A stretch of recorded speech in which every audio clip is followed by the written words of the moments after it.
يا أيها الذين آمنوا اتقوا الله وكونوا مع الصادقين صدق اللہ العظیم۔ آئیے درود و سلام پڑھ لیں۔ اللہم صلی علی سیدنا و سندنا و شفیعنا و مولانا محمد معدن الجود والکرم و آلہ و بارک وسلم صلاة و سلاما علیک یا رسول اللہ، صلاة و سلاما علیک یا نبی اللہ۔ حاضرین کرام، قرآن مقدس کی جس آیت کریمہ کی میں نے تلاوت کی ہے، اس میں اللہ تبارک و تعالی نے ارشاد فرمایا، یا ایھا الذین آمنوا، اے ایمان والو، اتقوا اللہ، اللہ سے ڈرو، وکونوا مع الصادقین، اور سچوں کے ساتھ ہو جاؤ۔ اس آیت کریمہ میں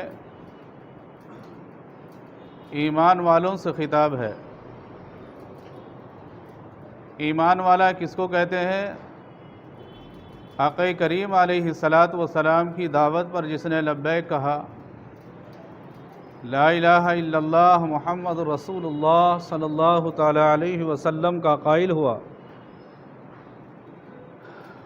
اللہ کی ذات کو اسی انداز میں تسلیم کیا جس انداز میں قرآن و حدیث میں آقا کریم علیہ السلام نے اور اللہ تبارک و تعالی نے جو اپنی ذات کی معرفت عطا فرمائی ہے، ان تمام تقاضوں کے ساتھ جس نے اللہ کی ذات کو مان لیا، آقا کریم علیہ السلام جو نبی آخر الزماں ہیں، نبی آخر الزماں علیہ السلام کو کی جو معرفت قرآن و حدیث میں ہے، انہی تقاضوں کے ساتھ اس نے نبی کریم صلی اللہ علیہ وسلم کی رسالت کو تسلیم کیا۔ اللہ اور اس کا رسول علیہ السلام نے جو احکام، جو بھی باتیں بیان فرمائی ہیں، ان کو بصر و چشم تسلیم کر لیا، اور اللہ کی تعظیم، اس کے رسول علیہ السلام کی محبت و تعظیم اسی انداز میں کی جس انداز میں قرآن و حدیث میں حکم دیا گیا ہے، تو ایسا بندہ مومن ہے، مسلمان ہے۔ محض لا الہ الا اللہ محمد رسول اللہ پڑھنے سے کوئی مسلمان نہیں ہوتا۔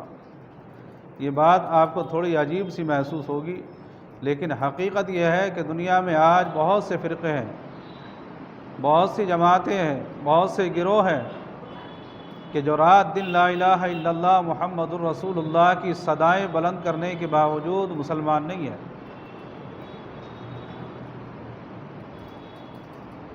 آپ اندازہ کیجئے کہ ایک شخص یہ کہتا ہے کہ اللہ تبارک و تعالی ہر عیب سے پاک ہے،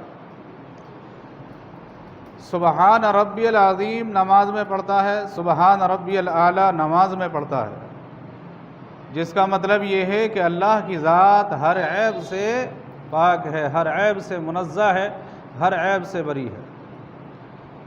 لیکن ساتھ ساتھ اس کا عقیدہ یہ بھی ہے کہ اللہ تبارک و تعالی جیسے بندے جھوٹ پر قادر ہیں، ایسے اللہ بھی قادر ہے۔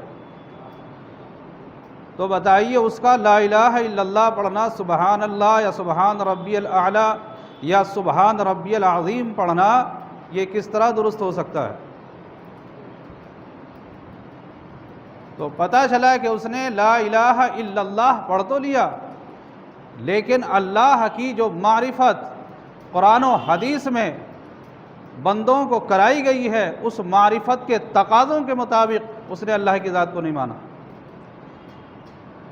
کیونکہ قرآن و حدیث میں صاف اور صریح انداز میں لکھا ہوا ہے کہ اللہ ہر عیب سے، اور آپ جانتے ہیں کہ ہر عیب میں جھوٹ تو سارے عیبوں کی جڑ اور بنیاد ہے، سارے گناہوں کی جڑ اور بنیاد جھوٹ کو کہا گیا ہے، سارے عیبوں کی برائیوں کی جڑ اور بنیاد جھوٹ کو کہا گیا ہے۔ اور یہ صرف اسلامی میں نہیں بلکہ غیر مسلموں سے بھی آپ پوچھیں گے وہ یہی کہیں گے کہ جھوٹ تو سب سے بڑا پاپ ہے، سب سے بڑا گناہ ہے۔ تو بتائیے ایمانداری سے ایسا شخص جو ایک طرف تو لا الہ الا اللہ کا دعویٰ کرتا ہے، نمازوں میں سبحان ربی الاعلیٰ سبحان ربی العظیم پڑھتا ہے، لیکن ساتھ ساتھ اللہ کو معاذ اللہ جھوٹ سے متصف مانتا ہے، جھوٹ پر قادر مانتا ہے، کیا ایسا بندہ مومن ہو سکتا ہے؟ نہیں ہو سکتا۔ اسی لیے میں نے کہا کہ ہر لا الہ الا اللہ پڑھنے والا مسلمان نہیں ہے۔ آپ کو جانچنا اور پرکھنا پڑے گا کہ وہ لا الہ الا اللہ کے تقاضوں کو پورا کرنے والا ہے یا پورا کرنے والا نہیں ہے۔ اسی طریقے سے ہر ایک جو محمد الرسول اللہ کا قائل ہے مسلمان نہیں ہے۔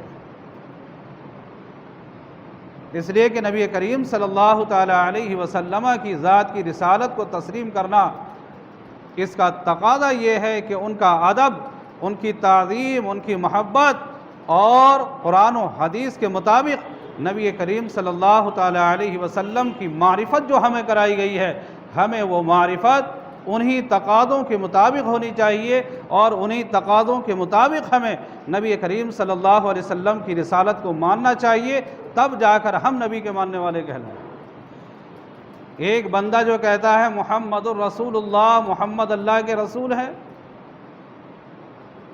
اور دوسری طرف نبی کریم صلی اللہ تعالی علیہ وسلم کی شان میں معاذ اللہ گستاخیاں اور آپ کی شان میں توہین و تنقیص کا ارتکاب کرتا ہے، تو ایسا بندہ مسلمان کیسے ہو سکتا ہے؟ بھلے سے وہ لاکھ لا الہ الا اللہ محمد رسول اللہ پڑھتا رہے، لیکن جب اللہ اور اس کے رسول علیہ الصلوۃ والسلام کی ذات کو اسی انداز میں تسلیم نہیں کرے گا جس انداز میں قرآن و حدیث میں ان کی معرفت کرائی گئی ہے، وہ بندہ مسلمان نہیں ہو سکتا۔ بھلے سے وہ صبح سے شام تک ہاتھ میں تسبیح لے کر گلی گلی لا الہ الا اللہ کی رٹ لگاتا پھر، مسلمان نہیں ہو سکتا۔ تو قرآن کریم میں اللہ تبارک و تعالیٰ نے اس آیت کریمہ میں ایمان والوں سے خطاب فرمایا ہے۔ کون ایمان والے؟ جو اللہ اور اس کے رسول کو اسی انداز میں مانتے ہیں جس انداز میں اللہ اور اس کے رسول نے ماننے کا حکم فرمایا۔ اللہ فرماتا ہے اتقوا اللہ، اللہ سے ڈرو۔ ایمان والوں کو حکم ہے اللہ سے ڈرو۔ اللہ سے ڈرنا، اس کا کیا مطلب ہے؟ سب سے پہلے تو یہ بات ذہن میں رکھیں کہ اللہ سے ڈرنے کا مطلب یہ نہیں ہے کہ کھڑے کھڑے ہلتے رہو، کانپتے رہو، لرزتے رہو۔ اللہ سے ڈرنے کا مطلب یہ ہے کہ اللہ اور اس کے رسول علیہ الصلوۃ والسلام نے جو احکام ہمارے سامنے پیش فرمائے ہیں، ہم ان کو تسلیم کریں، ان پر عمل کریں۔ یہ ہے تقوی کا مطلب، اللہ سے ڈرنے کا مطلب۔ اللہ سے ڈرنے کا مطلب یہ نہیں ہے کہ معاذ اللہ کوئی ظالم ہے، معاذ اللہ 100 بار معاذ اللہ، کروڑ بار معاذ اللہ، کہ اللہ تبارک و تعالیٰ بندوں پر ظلم کرنے والا ہے، انہیں ستانے والا ہے کہ اس سے ڈرنا چاہیے۔ ڈرنے کا مطلب یہ ہے اللہ نے جو ہمیں حکم دیا ہے ہم اس پر عمل کریں، یہ اللہ کے ڈر کا مطلب ہے۔ ایک بندہ جو باہر کھڑا ہو کر کہے کہ میں تو اللہ سے بہت ڈرتا ہوں، لیکن اذان ہوئی تو مسجد میں داخل ہی نہیں ہوا ہے، تو کہاں اللہ سے ڈر رہا ہے؟ اللہ سے ڈرتا تو مسجد میں داخل ہو جاتا۔ اللہ کا خوف، اللہ کی خشیت، اللہ کے احکام کے تقاضوں کی پاسداری اگر اس کے دل میں ہوتی تو فوراً مسجد میں داخل ہوتا، نماز میں شامل ہو جاتا۔ تو اللہ سے ڈرنے کا مطلب یہ ہے۔ اسی طریقے سے نبی کریم صلی اللہ علیہ وسلم سے بہت سے لوگ کہتے ہیں ہمیں بڑی محبت ہے صاحب، ہم تو اپنی جان بھی قربان کر دیں گے۔ جن لوگوں سے اپنی نیند قربان نہیں ہوتی وہ جان قربان کر دیں گے؟ امید ہے یہ وہی لوگ ہیں جو میدان چھوڑ کر بھاگنے والے ہیں، جب وقت آئے گا تو میدان چھوڑ کر بھاگ جائیں گے۔ نبی کریم صلی اللہ علیہ وسلم کی محبت کا تقاضا یہ ہے کہ محبوب کی ہر چیز محب کو پسند ہوتی ہے۔ محبوب کی کسی چیز سے، محبوب کی کسی شے سے محبت نہ ہو ایسا نہیں ہو سکتا۔ ایک مرتبہ ایک واقعہ میرے کتاب میں سامنے سے گزرا، اسے لطیفہ سمجھ لو لیکن اس کے اندر نصیحت ہے بہت بڑی۔ ایک شخص کھڑا ہوا نماز پڑھ رہا تھا اور مجنوں اس کے سامنے سے گزر گیا۔ نماز پڑھنے کے بعد اس نے فوراً کھینچ کر اس کے ایک تھپڑ مارا، تجھے دکھ نہیں رہا نماز میں ہوں؟ مجنوں کہا رے نماز میں ہو؟ مجھے تو پتہ ہی نہیں چلا، میں تو اپنی لیلا کے عشق میں محبت میں اتنا گم تھا کہ مجھے دکھائی نہیں کہ آپ نماز میں ہیں۔ لیکن اے بندہ مومن ذرا یہ تو بتا کہ تو اللہ کی محبت میں نماز پڑھ رہا تھا، تجھے میں کیسے نظر آ گیا؟ یہ کیسی نماز تھی؟ نماز تو وہ ہونی چاہیے جس میں خبر ہی نہ بندے کو کیا ہو رہا ہے آس پاس۔ حضرت علی رضی اللہ تعالیٰ عنہ کی نماز،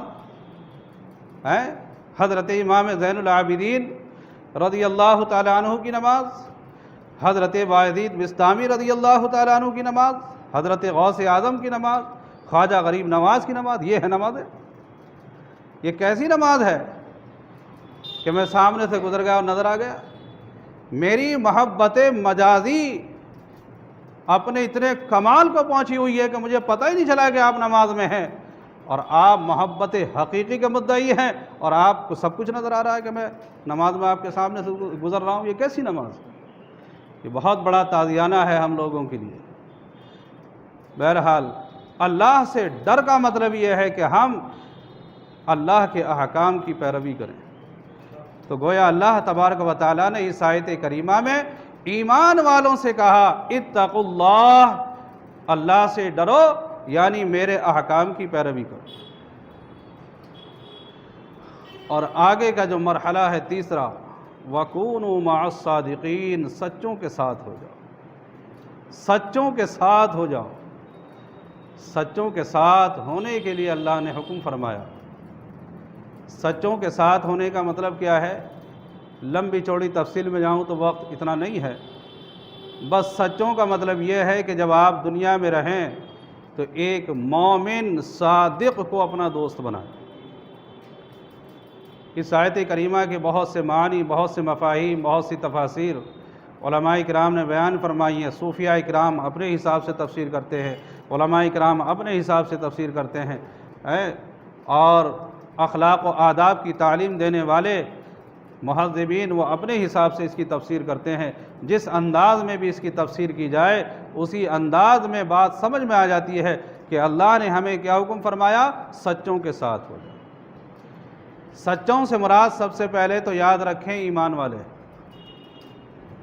ایمان والا صادق ہے کیونکہ وہ لا الہ الا اللہ محمد الرسول اللہ کا اقرار کرتا ہے، جو کہ 100% سچی بات ہے۔ تو صادق سے مراد سب سے پہلے ایمان والا۔ صادق سے مراد باعمل، بے عمل نہیں۔ صادق سے مراد سچا بھی ہے، سچ بولنے والا۔ اسی لیے علماء کرام نے، صوفیاء کرام نے اپنے حساب سے اس کی تفسیر اس انداز میں فرمائی کہ اللہ تبارک و تعالیٰ نے اس آیت کریمہ میں ایمان اور عمل کے بعد تیسری بات کا جو حکم دیا ہے وہ یہ ہے کہ ہم جب ایمان والے ہو گئے، باعمل ہو گئے، تو اب ہمیں چاہیے کہ ہمیں دنیا میں اچھے لوگوں کا ساتھ اپنانا چاہیے۔ اور اس سے مراد وہ لیتے ہیں بیعت و ارادت۔ سچوں کے ساتھ ہونے کا مطلب کہ ہمیں کوئی اچھا باعمل شیخ، بزرگ، پیر، عالم تلاش کرنا چاہیے اور ہمیں اس کے ہاتھ میں اپنا ہاتھ دے دینا چاہیے۔ اللہ تبارک و تعالیٰ نے ہمیں اس میں یہی حکم فرمایا، وَكُونُوا مَعَ الصَّادِقِينَ، سچوں کے ساتھ ہو جائے۔ اہل سنت والجماعت میں اسی لیے بیعت و ارادت کا سلسلہ جاری رہتا ہے۔ یہ سلسلہ نبی کریم صلی اللہ علیہ وسلم سے شروع ہوا اور چلتے چلتے یہ سلسلہ آج یہاں تک پہنچا کہ اس سلسلے کے تعلق سے بہت سی اس کی شاخیں، بہت سے اس کے سمجھے راستے نکل آئے۔ کسی راستے کو قادری کہتے ہیں، کسی کو چشتی، کسی کو سہروردی، کسی کو نقش بندی، کسی کو اشرفی، اس طرح کے بہت سے سلاسل، بہت سے سلسلے اس میں سے نکل کر کے آئے کہ اللہ تبارک و تعالیٰ نے جب ہمیں حکم فرمایا کہ ہم سچوں کے ساتھ ہو جائیں، تو ہمارے بزرگوں نے یہ طریقہ جاری کیا کہ ہم کسی نہ کسی سچے کے، جو عالم ہو، باعمل ہو، شیخ ہو، بزرگ ہو، پیر ہو، باعمل ہو، ہم اس کے ہاتھ میں اپنا ہاتھ دے دیں، اس کے ساتھ ہو جائیں۔ یہ بیعت و ارادت قرآن و حدیث کے خلاف نہیں ہے۔ میں نے ایک مختصر سی کلپ آتی مدینہ منورہ سے، آپ نے بھی شاید دیکھی ہوں گی، کیونکہ آج کل سوشل میڈیا پر تو سبھی حضرات ہیں، اللہ ماشاء اللہ، کوئی بچا ہوا ہوگا۔ وہاں ایک لال رومال والا مولوی گھومتا رہتا، وہ بھی دیکھا ہوگا آپ نے۔ اس کا کام ہے کہ جو بھی خوش عقیدہ مسلمان ہندوستان سے جائے اور اس کو وہ ذرا سا بھی محسوس کرے، بلکہ اس کو اتنی پریکٹس ہوتی ہے کہ وہ پہچان جاتا، وہ پہچان لیتا ہے کہ یہ میرا شکار ہے۔ اب اس کو پکڑنے کے بعد میں نے کئی اشخاص کو دیکھا اسے پریشان کرتے ہوئے، وہ بس یہ سوال کرتا ہے کہ بھائی یہ بتاؤ، یہ قادری سلسلہ کیا صحابہ کرام کے دور میں تھا؟ حضرت ابو بکر صدیق رضی اللہ تعالیٰ عنہ کیا قادری سلسلے میں مرید کرتے تھے؟ کیا چشتی سلسلہ حضرت عمر فاروق کے دور میں تھا؟ سب سے پہلے تو اس کی جہالت کا اندازہ اس بات سے لگائیں کہ جو حضرات اس وقت تک دنیا میں تشریف ہی نہیں لائے، جن کی طرف یہ سلسلے منسوب ہیں، تو ان سلسلوں کے ماننے والے اس دور میں کیسے ہو سکتے ہیں؟ اور انہیں حضرت غوث اعظم کا مرید ہونے کی کیا ضرورت جب آقا کریم علیہ الصلوۃ والسلام خود ان کے درمیان موجود ہیں؟ عام آدمیوں کو پکڑنے کے بعد پریشان کرتا ہے، یہ جو پیری مریدی کرتے ہو قرآن و حدیث سے کہاں ہے؟ الحمدللہ آپ میں سے جس کا دل چاہے نماز کے بعد اور کسی وقت میں ٹائم ملے، جب میں یہاں حاضر ہوں تو وہ آئے، اور الحمدللہ ہم اس کے سامنے دلائل رکھیں گے قرآن سے بھی اور حدیث سے بھی، کہ الحمدللہ قرآن میں بھی اس کے اوپر دلائل موجود ہیں اور حدیث میں بھی دلائل موجود ہیں۔ نبی کریم صلی اللہ تعالیٰ علیہ وسلم نے ایک مرتبہ نہیں، کئی مرتبہ صحابہ اکرام کی بیعت لی ہے۔ اسی طریقے سے حضرت ابو بکر صدیق رضی اللہ تعالیٰ عنہ نے بیعت لی، حضرت عمر فاروق رضی اللہ تعالیٰ عنہ نے بیعت لی، حضرت عثمان غنی رضی اللہ تعالیٰ عنہ نے بیعت لی، حضرت مولائے کائنات علی رضی اللہ تعالیٰ عنہ نے بیعت لی، حضرت امام حسن بصری، حضرت امام محمد ابن سیرین، اس طرح کے بہت سے جلیل القدر تابعی ہیں جنہوں نے اپنے ہاتھوں پر لوگوں کی بیعت لی۔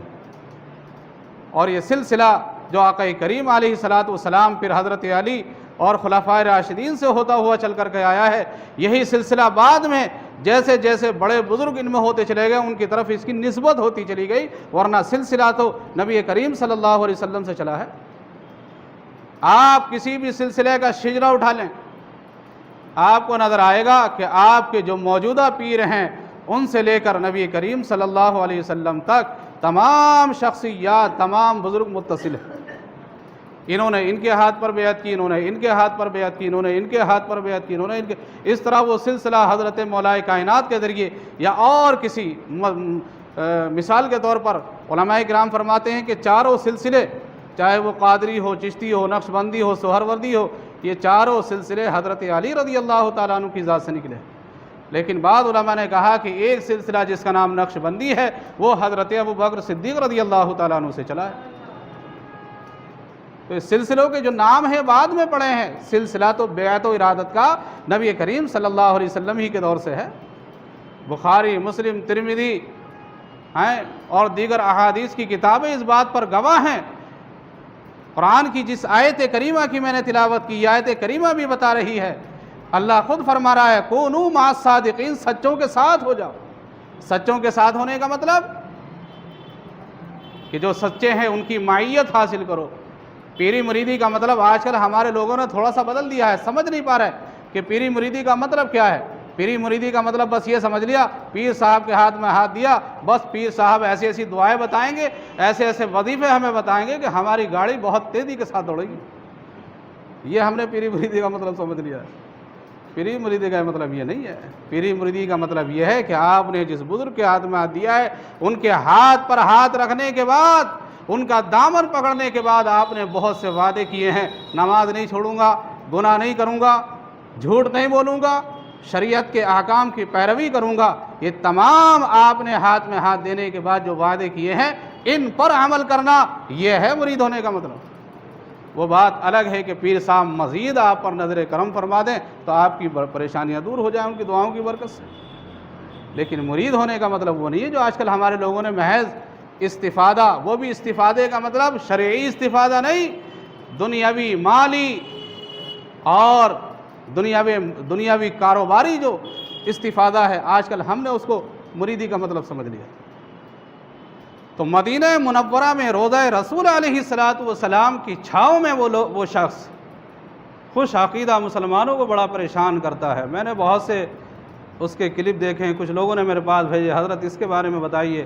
الحمدللہ چکر یہ ہے کہ وہاں اس شخص کو حکومت کی سرپرستی حاصل ہے، اس لیے بہت سے لوگ اس کے سامنے بحث کرنا نہیں چاہتے، کیونکہ جو شخص اس سے بحث کرتا ہے اسی کو جیل میں ڈال دیا جاتا، یا تو اس کی سنو یا خاموشی کے ساتھ وہاں سے نکل لو۔ اس لیے وہاں کھڑے ہو کر وہ اپنے آپ کو شیر سمجھتا ہے۔ لیکن جو حضرات بھی اس کی ویڈیو کلپ دیکھتے ہیں وہ بھی بحمدہ تعالی ہم سے رابطہ کریں، اس کے ایک ایک سوال کا جواب، جس کی وجہ سے گمراہیت پھیل رہی ہے، وہ شخص گمراہیت پھیلا رہا ہے مدینہ منورہ میں کھڑے ہو کر، آپ چاہیں تو اس کے ایک ایک سوال کو آپ لے کر کے علماء اہل سنت والجماعت کے پاس پہنچیں۔ الحمدللہ علماء اہل سنت والجماعت کے پاس دلائل کی کوئی کمی نہیں ہے، کسی بھی سلسلے میں اس کا کوئی سوال ہو۔ میں دیکھ رہا ہوں بہت سے حضرات، ہمارے خصوصاً جو نوجوان حضرات ہیں، وہ اس کی سپورٹ کر رہے ہیں اور ناجائز سپورٹ کر رہے ہیں، بالکل خود کو تو دلائل کا پتہ ہی نہیں، اب یہ سمجھ لیا کہ یہ لال رومال رکھ کے مدینہ منورہ میں کھڑا ہے تو بہت بڑا عالم ہو گیا۔ اس کی جہالت کا اندازہ اس بات سے لگا سکتے ہیں، وہ کہہ رہا ہے کہ حضرت ابو بکر صدیق رضی اللہ تعالیٰ عنہ قادری سلسلے میں کب مرید ہوئے؟ اس جاہل بے وقوف احمق آدمی سے کوئی پوچھے، قادری حضرت غوث اعظم رضی اللہ تعالیٰ عنہ کی ذات کے پاس سے جب وہ سلسلہ گزرا تو اس کا نام لوگوں نے عقیدت میں محبت میں قادری رکھ دیا۔ جب حضرت غوث اعظم اس زمانے میں تھے نہیں تو قادری سلسلہ کیسے ہوگا؟ اور پھر صحابہ اکرام رضوان اللہ تعالی علیہم اجمعین تو خود ڈائریکٹ نبی کریم صلی اللہ علیہ وسلم کے ہاتھ پر بیعت ہوئے، انہیں کسی بزرگ کے ہاتھ پر بیعت ہونے کی ضرورت کیا تھی؟ ضرورت ہمیں ہے، اس لیے کہ یہ علماء کرام، مشائخ اعظام، بزرگان دین نبی کریم صلی اللہ علیہ وسلم کے وارث ہیں، ان کے نائب ہیں۔ اب آقا کریم علیہ السلام ظاہری حیات میں ہمارے سامنے موجود نہیں ہے، لیکن ان کے نائبین موجود ہیں، ان کے ہاتھ میں ہاتھ دینا گویا نبی کریم صلی اللہ علیہ وسلم کے ہاتھ میں ہاتھ دینا ہے۔